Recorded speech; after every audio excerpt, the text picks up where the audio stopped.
Chapter 328. The two ancestors are in big trouble.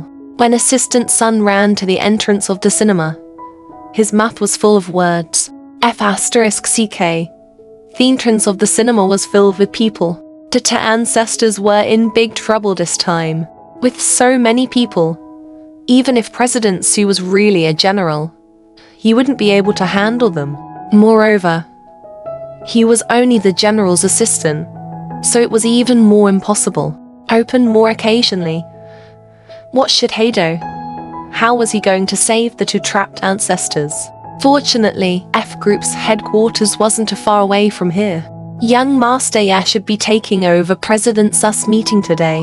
Coincidentally, in order not to miss important work, Film Emperor Su's work phone was handed over to Assistant Sun for safekeeping when he watched the movie. Assistant Sun called Su Yuji without thinking.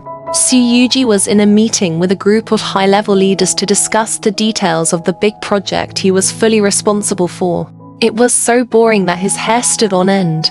In the end, his phone rang. He had set Su Jingting's number as a special number. As long as his phone had signal, he could answer his call even if he was on a date with Zhou Kong in the middle of the night. Not to mention a meeting. Su Yuji immediately picked up the call. Hello, my dear brother. Are you willing to come back for the meeting because you understand my hard work? Assistant Sun's anxious voice came from the other end of the phone. Master Ya, help. Su Yuji's expression changed. The people in the meeting room felt that something was wrong. Master Ji's change of expression was exactly the same as Su Jingting's. They were indeed brothers. The temperature of the entire meeting room was lowered. Su Yuji hung up the phone 30 seconds later. He suddenly stood up and walked out quickly. Gather the security department and follow me as soon as possible. If you guys brought bodyguards, call me. Those who have batons, bring them.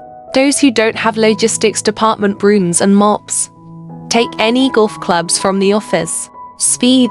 Su Yuji ran away like a gust of wind, his voice still echoing in the conference room. What's wrong? Is Master Ya going to fight? It looks like he's going to rob a bank. Look at the trending searches. President Su was caught taking his little girlfriend to the cinema and was trapped in the cinema.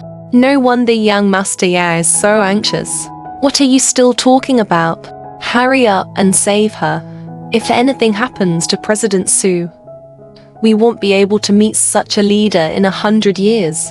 Our good days are over. Didn't you hear young Master Ya say that President Su is about to become a monk in the entertainment industry and not care about the company's matters? I'm sorry, what nonsense are you talking about? Hurry up and help. Protect boss. Protect the lady boss. They didn't care about the bodyguards that usually surrounded them when they went out. They all followed them personally. F Group was in an uproar. The higher-ups who usually had to wait until half a year to meet were all dispatched. The security department did not know what had happened and was ordered to gather quickly. In an instant, they all had the illusion that they were firefighters. They had a sense of mission and followed the main group. By the time Su Yuji arrived in a flying car with more than 100 people, the cinema was completely surrounded. Assistant Sun and his group of bodyguards fought their way to the entrance of Hall 3. Helplessly, there were too many people in Hall 3 of the cinema, with just a dozen of them. It was difficult for them to advance any further. At this time, the internet had already exposed the location of Film Emperor Su, and a large wave of fans nearby were approaching.